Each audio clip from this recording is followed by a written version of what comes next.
पांडवों की तीर्थ यात्रा। दुखी होकर उन्हीं के विषय में बातें कर रहे थे कि वहां पर लोमश ऋषि पधारे। धर्मराज युधिष्ठिर में उनका यथोचित आदर सत्कार करके उच्चासन प्रदान किया।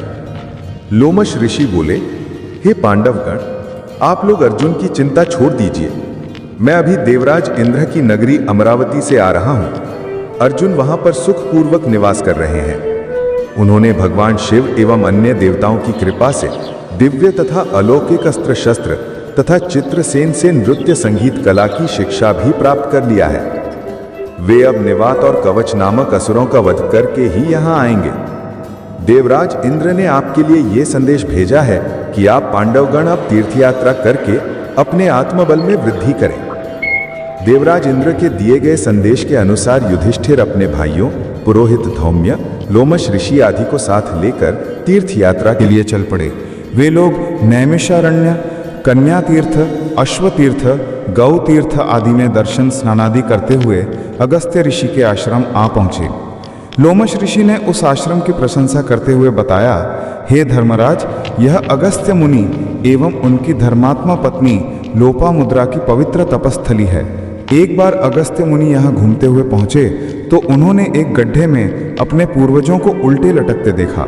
अगस्त्य मुनि के द्वारा उनके इस प्रकार से लटकने का कारण पूछने पर पूर्वजों ने बताया कि हे पुत्र, तुम्हारे निसंतान होने के कारण हमें यह नरक कुंड मिला है, इसलिए शीघ्र अपना विवाह कर पुत्र उत्पन्न करो, जिससे हमारा उद्धार हो। पितृगणों की बात से दुखी होकर अगस्त्य एक सुयोग्य पत्नी की खोज में निकले और विदर्भ देश की राजकुमारी लोपामुद्रा से विवाह कर लिया। जब अगस्त्य मुनि ने लोपामुद्रा के सौंदर्य पर मुग्ध होकर पुत्रोत्पत्ति की अभिलाषा से उसे अपने पास आने के लिए कहा तो लोपामुद्रा बोली कि हे स्वामी, मैं राजकुमारी हूँ, इसलिए आपका मेरे साथ समागम भी राजोचित ढंग से होना चाहिए। पहले आप धन की व्यवस्था करके मेरे और स्वयं के लिए सुंदर वस्त्र तथा स्वर्ण भूषण लेकर आइए। अपनी पत्नी की वाणी से प्रभावित होकर अगस्त्य मुनि धन मांगने के लिए राजा श्रुतर्वा, वृघ्नश्व तथा इक्ष्वाकुवंशी त्रसदृश्यु के पास गए, किंतु सभी राजाओं का कोष खाली होने के कारण उन राजाओं ने क्षमा प्रार्थना करते हुए ने अगस्त्य मुनि को धन देने में असमर्थता प्रकट कर दिया।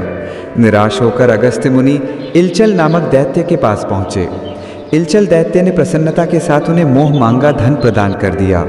धन प्राप्त करके अगस्त्य मुनि ने अपनी पत्नी की इच्छा पूर्ति की और दृढ़स्यु नामक पुत्र उत्पन्न किया। कालांतर में ये तीर्थ स्थान अगस्त्य आश्रम के नाम से प्रसिद्ध हुआ। इसी तीर्थ स्थान में स्नान करके परशुराम ने अपना तेज पुनः प्राप्त किया था। इसलिए हे युधिष्ठिर,